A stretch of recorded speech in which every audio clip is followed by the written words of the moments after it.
Good morning students. Good morning ma'am. आज का जो हमारा विषय है बेटा वो है निजीकरण यानी कि प्राइवेटलाइजेशन। जैसा कि मैंने आपको कल भी बताया था, निजीकरण यानी ये शब्द है बेटा, पहला ही एक शब्द है जिससे हमें हमारे दिमाग में तुरंत क्लिक कर जाता है कि ये शब्द क्या है। तो निजी यानी कि हमारा अपना प्राइवेट, और एक होता है हमारा सार्वजनिक। सार्वजनिक क्या होता है?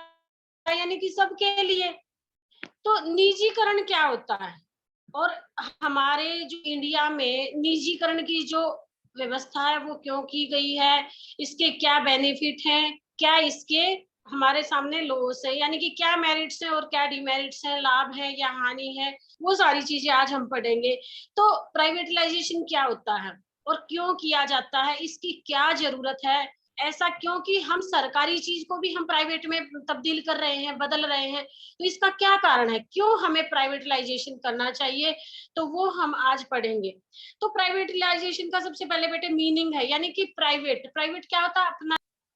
तो जो हमारा प्राइवेटलाइजेशन क्यों किया जाता है, यानी कि निजीकरण क्यों किया जाता है? निजी क्या है? हमारा अपना स्वामित्व, किसी भी चीज पे हमारी अपनी ओनरशिप की। हम मान लो कि कोई भी प्राइवेट चीज है, वो क्या है, उसपे हम हमारे अपने नियम होंगे, हमारे कानून होंगे, हम अपने अकॉर्डिंग उसको चलाएंगे, हम अपने अकॉर्डिंग उसको बंद करेंगे। कोई अगर मान लो ट्रांसपोर्ट को हम लेते हैं, तो अगर हम उसका निजीकरण करेंगे, प्राइवेटलाइजेशन करेंगे, तो उसमें क्या होगा कि हम अपने अकॉर्डिंग टाइम टू टाइम कितनी देर तक हम कोई भी, जैसे ट्रांसपोर्ट, कोई बस चलानी है, कोई ट्रेन चलानी है, के अपने कुछ नियम होते हैं। जैसे कि गवर्नमेंट नियम जो बनाती है, तो वो पूरी पब्लिक को एक पब्लिक ट्रांसपोर्ट के हिसाब से सारे नियम बनाती है, उसी के आधार पर चलाती है, और उसी के आधार पर जो इनकम होती है वो भी गवर्नमेंट की ही होती है। लेकिन जब हमारा प्राइवेटलाइजेशन होता है, हमारा निजीकरण होता है, हमारा अपना स्वामित्व होता है, तो हम अपनी, हमारी इनकम भी हमारी होती है, हमारा खर्च भी हमारा होता है, और हम अपने अकॉर्डिंग उस चीज को चलाते हैं।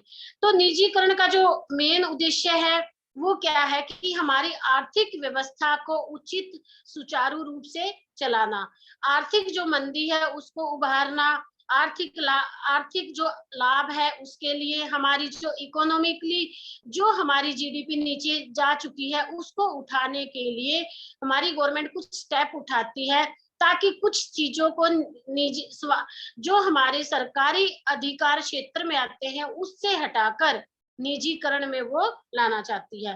तो सबसे पहले निजीकरण का जो मीनिंग है वो क्या है बेटा, कि सार्वजनिक क्षेत्र के द्वार को निजी क्षेत्र के लिए खोल देना। यानी निजी क्षेत्र का जो महत्व है ये क्या है कि आर्थिक विकास की जो हमारी नीति है उसमें हम सार्वजनिक, सार्वजनिक क्या होता है, यानी कि सबके लिए, पब्लिकली। तो सार्वजनिक क्षेत्र के कुछ उद्योग धंधे हैं, उनको निजी क्षेत्र में हस्तांतरित करने करने का अभिप्राय ही निजीकरण कहलाता है। यानी कि एक गवर्नमेंट के हाथों से, गवर्नमेंट की नीतियों से, पॉलिसी से निकालकर एक प्राइवेट हाथों में दे देना, यानी कि निजी स्वामित्व प्रदान कर देना ही हमारा निजीकरण कहलाता है।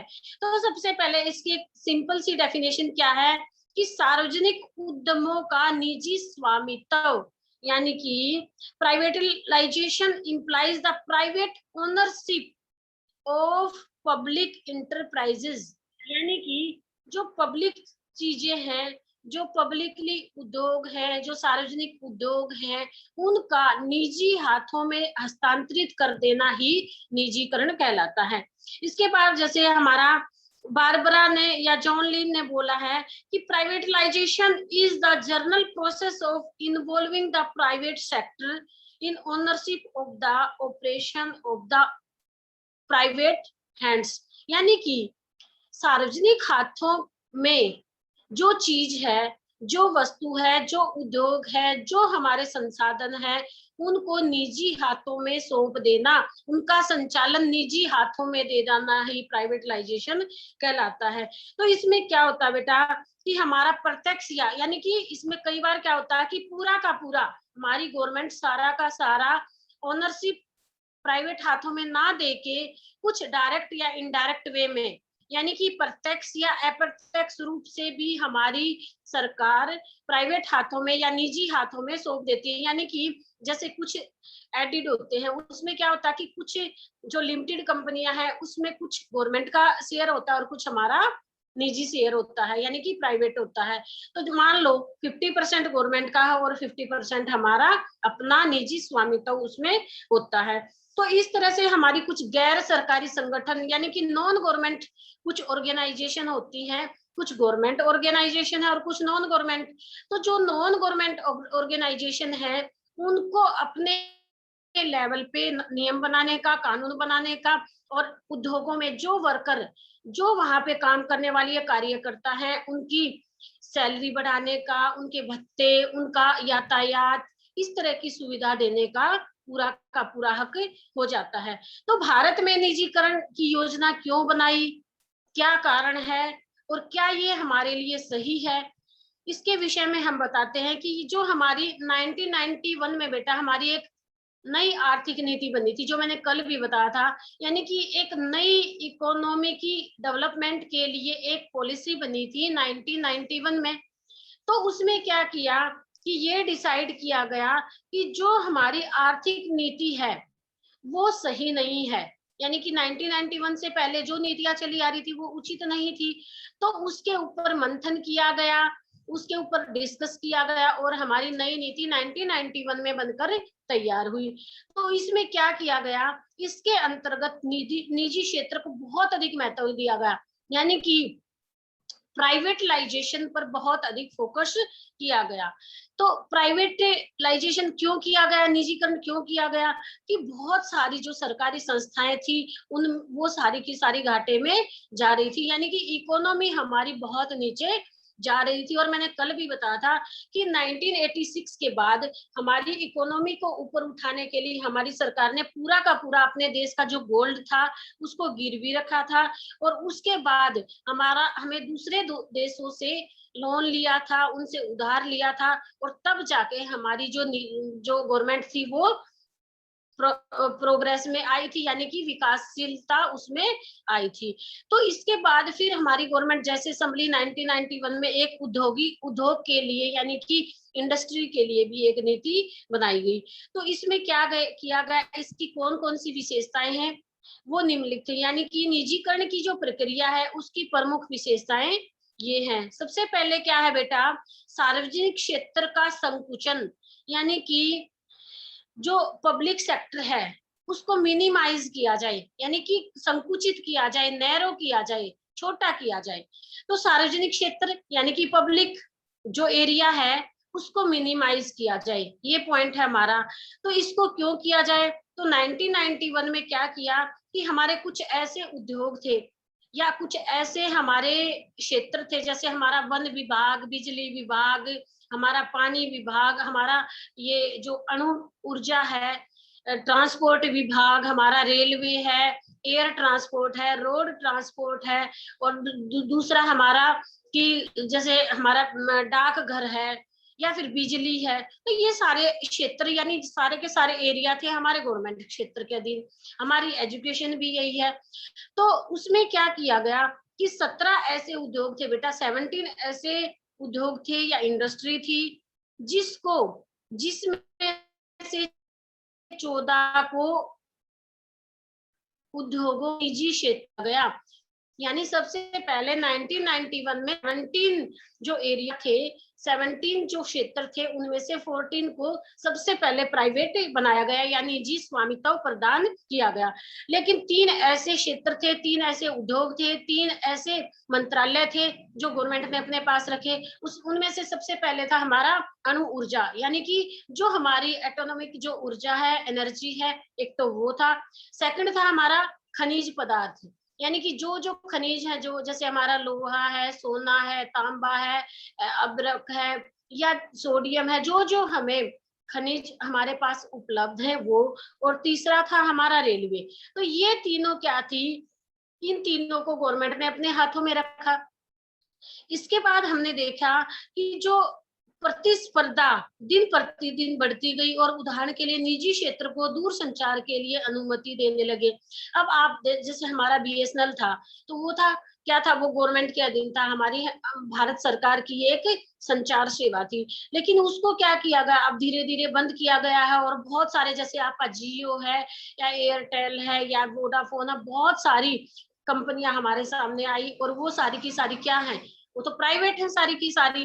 तो इस तरह से हमने देखा कि जब बीएसएनएल घाटे में जाता है, हमारी कोई कंपनी घाटे में जाती है, तो गवर्नमेंट क्या करती है, उसको प्राइवेट हाथों में देती है, ताकि जो हमारी इकोनॉमी का जो लॉस होता है वो ना होए और उसको रोका जाए। इसके बाद सेकंड पॉइंट है आपका sale of the share of the public sector to private sector, यानी सार्वजनिक क्षेत्र के शेयरों को निजी क्षेत्र में बेच देना। जो हमारे शेयर्स होते हैं, जैसे कोई भी किसी भी प्रकार का हमारे म्यूचुअल फंड हो गए या फिर हमारी संस्था के निवेश हो गए, विदेशी निवेश हो गए, यानी कि जितना भी इन्वेस्टमेंट हम फॉरेन में करते हैं या फॉरेन वाले जितना हमारे यहाँ करते हैं, या कोई भी जैसे अंबानी का शेयर है या आपका अडानी का है, ये शेयर मार्केट होती है बेटा। तो ये शेयर क्या होते हैं, जैसे जैसे मार्केट डाउन होती है शेयर गिर जाता है और मार्केट अप होती है तो शेयर भी अप होते हैं। तो इनमें भी हमारी गवर्नमेंट ने ये माना कि हमारी सरकारी जो शेयर जो खरीदने की जो पॉलिसी है उसको भी अपने निजी हाथों में दे देना चाहिए, ताकि 2005 में बेटा 4.9 करोड़ रुपए के शेयर बेचे जा चुके थे, यानी कि सार्वजनिक क्षेत्र में जाने के बाद 74% शेयरों में हमें मुनाफा हुआ था। इससे पहले गवर्नमेंट में इतना मुनाफा नहीं होता था और 74% जब हमें फायदा हुआ है प्राइवेट में ले जाने के बाद, तो हमारी गवर्नमेंट उसको ऑटोमेटिकली ट्रांसफर कर देती है और इस तरह से 100% अंशों का भी निवेश हुआ। इसमें नीलामी की जो प्रक्रिया है उसके द्वारा बेचा गया। जैसे अभी क्या है कि हमारा कल भी जैसे एयर इंडिया का जो एग्जाम्पल दिया था, उसमें क्या था कि हमारा 4000 करोड़ का जो घोटाला हुआ है, तो वो क्या किया, हमारी गवर्नमेंट ने उसकी उनकी सारी की सारी संपत्ति ली और उसको शेयर मार्केट के तहत उस संपत्ति को क्या किया, नीलाम कर दिया गया और जितना पैसा हमारे पास आया वो सभी बैंकों में डाल दिया गया। यानी कि जो बैंकों में कमी थी उसको हमारे जो निजी हाथों में वो प्रॉपर्टी को बेचकर हमारे यहाँ पे जैसे विजय माल्या की जितनी भी प्रॉपर्टी थी वो हमारे बैंकों से जितना लोन लिया गया था उसकी भरपाई की गई। तो इस तरह से हमारी गवर्नमेंट ने ये भी माना कि जितने भी गवर्नमेंट के जो शेयर है, गवर्नमेंट का जो पैसा लिया गया है, उस संपत्ति को निजी हाथों में देकर हमारी जो आर्थिक व्यवस्था है उसको सुधारा जाए। इसके बाद थर्ड पॉइंट आपका सिक पब्लिक सेक्टर इंडस्ट्रीज, यानी रुग्ण होती है बेटा, जो कम फैक्ट्री चलती है, तहस नहस अस्त व्यस्त सरकारी उद्योग, रुग्ण सरकारी उद्योग। तो इसमें क्या आया कि 1985 में हमारा एक अधिनियम बना जिसके आधार पर जितनी भी हमारी ऐसी औद्योगिक इकाई थी जो बहुत कम चलती थी, यानी कि जहाँ पे प्रोडक्शन 100% की बजाय 10% या 20% होती थी, उनको बंद कर दिया गया और सार्वजनिक क्षेत्र में उन कंपनियों को दे दिया गया। जैसे कि अभी हमारा क्या था कि अभी हरियाणा गवर्नमेंट का, आप सब न्यूज़पेपर पढ़ते हो, आपने देखा होगा कि कुछ स्कूल हमारे सरकारी स्कूल ऐसे थे कि वहां पे सिर्फ 50 या 60 बच्चे ही आते थे। 9th क्लास में 2 बच्चे हैं, 10th क्लास में 10 बच्चे हैं, आपके 11th में 3 ही बच्चे हैं। तो उन स्कूलों को हमारी सरकार ने क्या किया गया, उन स्कूलों को बंद किया गया। करने के लिए हमारे पास नियम और कानून बनाए गए और उन बच्चों को दूसरे स्कूलों में और टीचर्स को भी दूसरे स्कूलों में एडजस्ट किया गया। क्यों? क्योंकि जितना खर्च हमारा उस स्कूल की, चाहे बिल्डिंग के लिए लगाओ या फिर आपका बिजली पानी, जो हमारा खर्चा होता था वो खर्चा ना हो। और दूसरा क्या है कि हमारी दूसरे स्कूलों में उसमें ट्रांसफर करने की जो नीति है उसके तहत बच्चों की जो एजुकेशन है वो भी कम ना हो या वो भी सुचारू रूप से चल सके। तो इस तरह से कुछ कंपनियां जो घाटे में जाती है, गवर्नमेंट हमारे को प्राइवेट हाथों में दे देती है। इसके बाद क्या है, नेक्स्ट पॉइंट है आपका समझौता प्रणाली, यानी कि मेमोरेंडम ऑफ द अंडरस्टैंडिंग। एक एग्रीमेंट होता है, एग्रीमेंट किस चीज पे होगा बेटा, जो हमारी अपनी अंडरस्टैंडिंग है उसके आधार पर एक मेमोरेंडम होता है। यानी इसमें क्या होता है कि समझौता ज्ञापन प्रणाली द्वारा सार्वजनिक जो कार्य प्रणाली है उसमें सुधार किया जाए। 1991 और 92 में 71 ऐसे उद्योग थे बेटा और जिनमें आपस में समझौता किया गया। फिर 2003 और 4 में 104 उद्योगों में समझौता हुआ। इस तरह से जो MOU है यानी मेमोरेंडम ऑफ अंडरस्टैंडिंग, इसके तहत क्या है कि दो उद्योग जिनका आपस में मान लो कोई घाटे में जाता है तो आपस में वो मर्ज होकर या अपनी अंडरस्टैंडिंग से एक दूसरे के साथ वो अपना काम चला सकते हैं। ये हमारा एक नियम बना।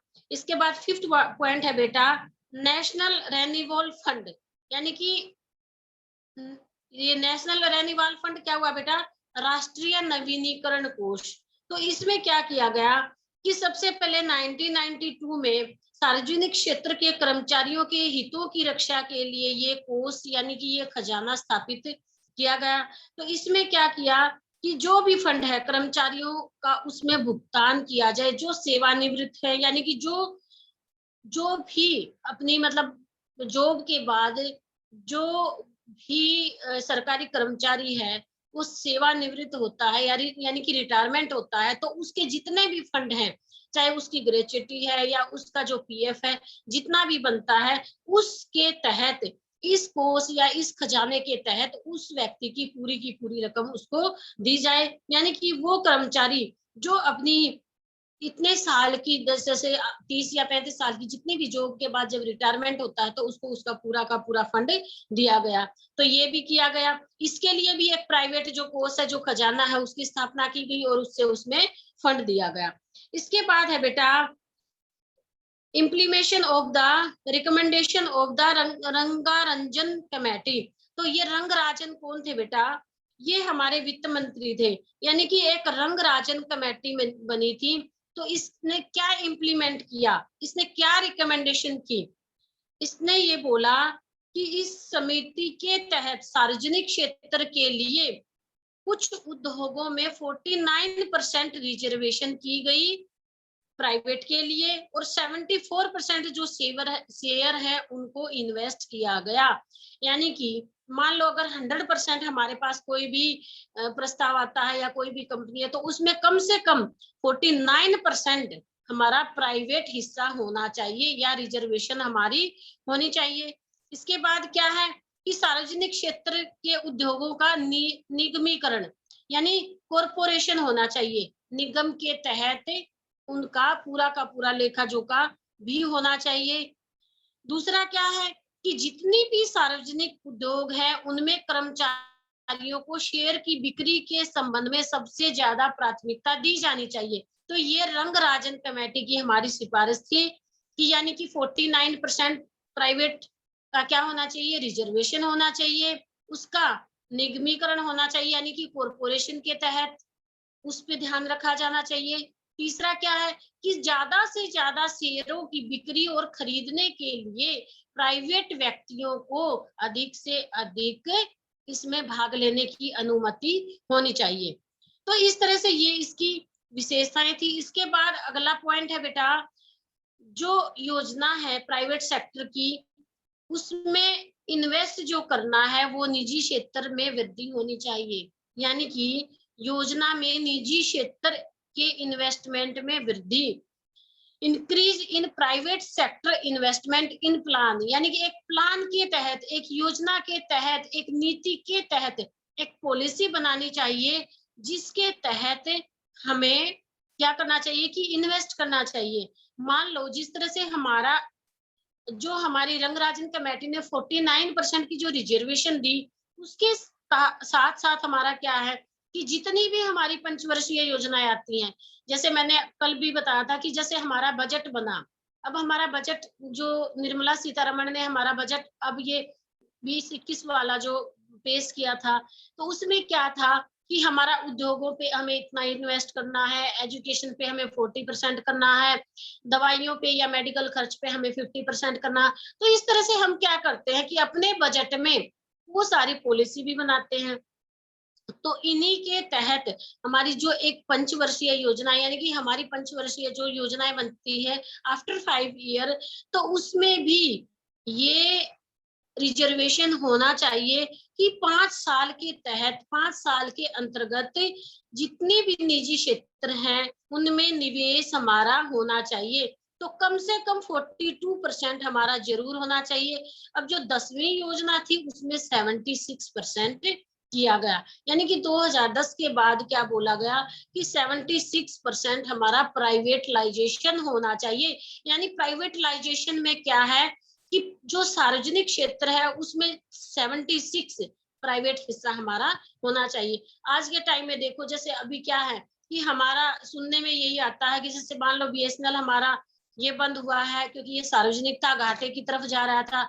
इसके बाद क्या है कि धीरे धीरे जैसे हमारी रेलवे है उसको भी सुनने में आ रहा है कि अडानी या अदानी ग्रुप है उसके तहत। अब हमारा दूसरा क्या है कि जैसे आजकल क्या है जो हमारी फसलों का जो उत्पादन है उसमें देखो आप रिलायंस है, तो रिलायंस क्या करती है बेटा, जगह जगह रिलायंस के मॉल खुले हुए हैं और रिलायंस के पेट्रोल पंप है। ये सारी क्या है, ये सारी की सारी प्राइवेट कंपनियां हैं जो हमारे यहाँ पर अपने नियम से, अपने कानून से अपने अपने उद्योग धंधे इन्होंने स्थापित किए गए हैं। और इन उद्योग धंधों में इनके तहत ही इनके अपनी जो कार्य प्रणाली है, चाहे उसमें इन्वेस्ट करना है या जितना भी प्रॉफिट होना है वो अपना कंपनी का ही होता है। तो इस तरह से जो हमारी 10वीं पंचवर्षीय योजना थी इसमें ये माना कि कम से कम 76% प्राइवेट हाथों का इसमें इनरोलमेंट होना चाहिए। कि अगर 76 प्राइवेट हुए तो गवर्नमेंट का कितना 24% ही बचा। तो इस तरह से ये सारी की सारी योजनाएं बनाई गई। इसके बाद बेटे ऋणों को अंशों में बदलने की प्रावधान। तो यानी कि जितना भी हमारा लोन है, ऋण क्या होता है, हमारा लोन है उसको शेयर में ट्रांसफर करना। जो लोन हमने लिया है उसको शेयर में ट्रांसफर करना, ये कैसे हो सकता है? क्योंकि बहुत सारी जो वित्तीय संस्थाएं थी तो कुछ लोग क्या करते थे, ऋण लेने के बाद ऋण के भुगतान में नहीं कर पाते थे और वो दिन प्रतिदिन बढ़ता जाता था। तो क्या किया जाता था कि उस जो संपत्ति थी, जैसे अभी क्या थी कि विजय माल्या की जो संपत्ति थी उसको क्या किया हमारी गवर्नमेंट ने, उसको ऑक्यूपाई किया। उसके बाद उसको उसकी बोली लगी और बोली लगने के बाद जो प्राइवेट हाथों में गई, जो पैसा आया उसको बैंकों में जमा करवा। तो इसी प्रकार से यही था कि अगर कोई भी आम व्यक्ति भी अगर ऋण लेता है या उधार लेता है और वो किसी कारणवश से नहीं भर पाता है तो उनकी कोई ना कोई, चाहे जमीन है, घर है, कोई भी चीज गिरवी रख ली जाती थी और उसको बेचकर उसका सारा का सारा पैसा चुकता बैंकों को कर दिया जाता था। तो इस तरह से ये योजनाएं बनाई गई कि ताकि हमारे देश की जो आर्थिक व्यवस्था है उसमें सुधार किया जाए, उसको आगे बढ़ाया जाए और हमारे देश का विकास हो सके।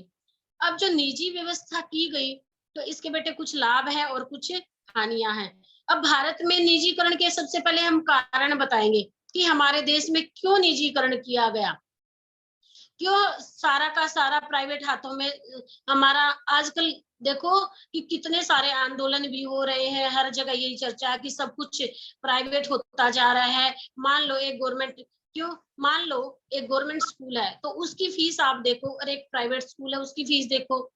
अब गवर्नमेंट जो ट्रांसपोर्ट है उसका खर्चा देखो और पब्लिक जो प्राइवेट है उसका देखो, तो बहुत अधिक डिफरेंस इसमें होता है। क्योंकि सरकारी स्कूलों की जहाँ पे हमारी ज्यादा से ज्यादा 1000 रुपए फीस होती है, प्राइवेट स्कूलों की वहां पे कम से कम 50,000 क्यों होती है?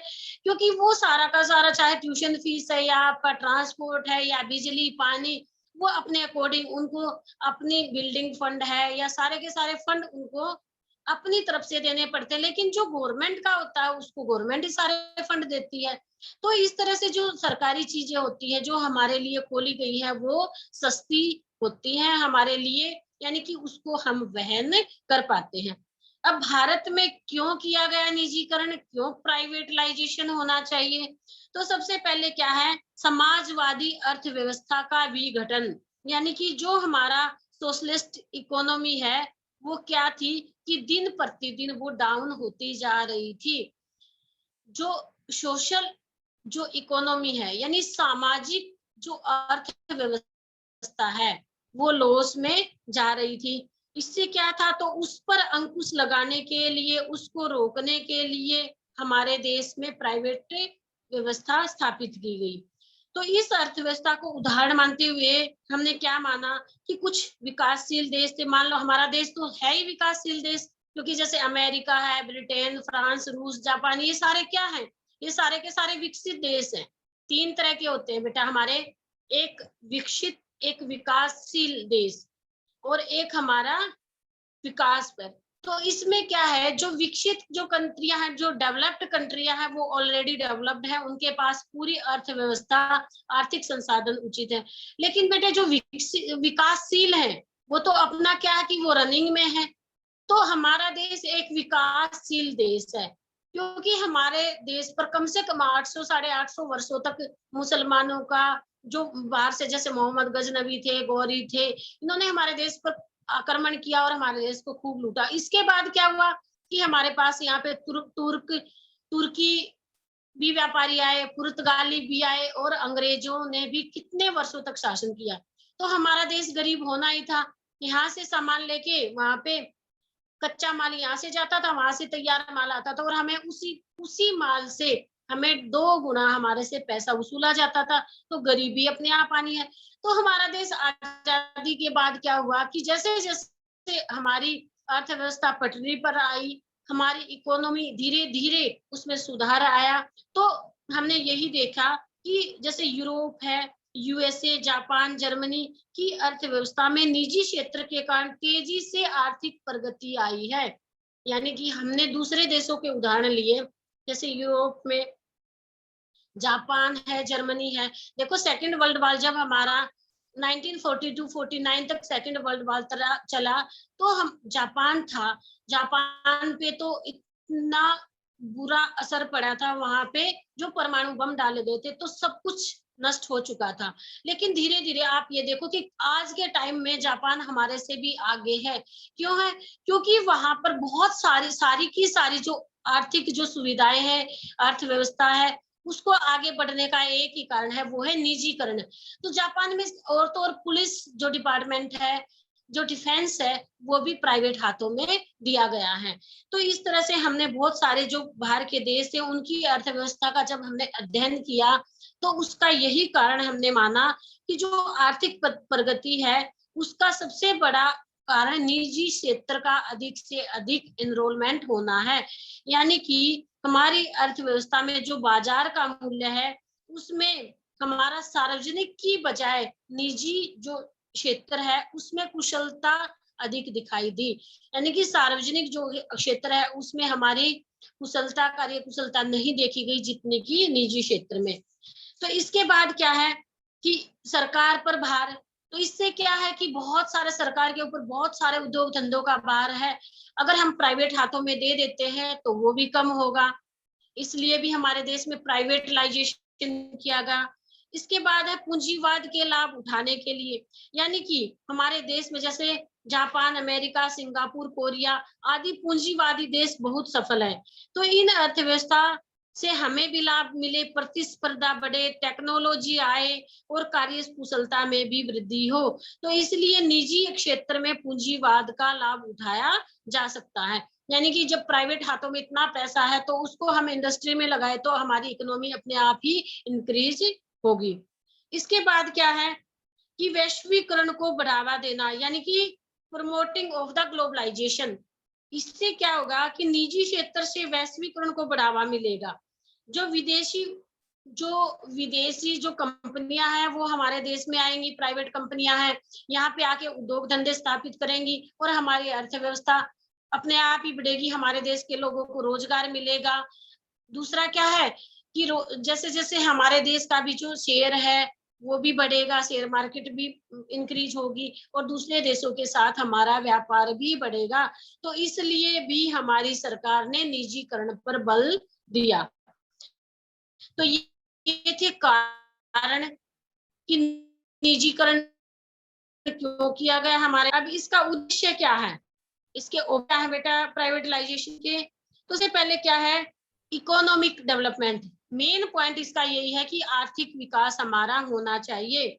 इसके बाद है बेटा राष्ट्रीय खर्चे को कम करना, यानी कि जो गवर्नमेंट इन्वेस्टमेंट है उसको कम से कम यूज किया जाए, कम से कम खर्च किया जाए। इसके बाद है हमारे जो इंडस्ट्रियल एरिया है उसको अधिक पावरफुल बनाया जाए, यानी औद्योगिक क्षेत्र को अधिक शक्तिशाली बनाया जाए।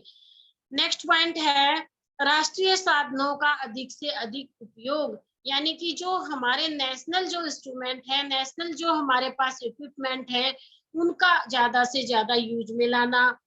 फिर है हमारी जो ग्रोथ है उसको बढ़ाना, जो प्रोडक्शन पावर है उसको बढ़ाना। दूसरा क्या है कि नई नई टेक्नोलॉजी का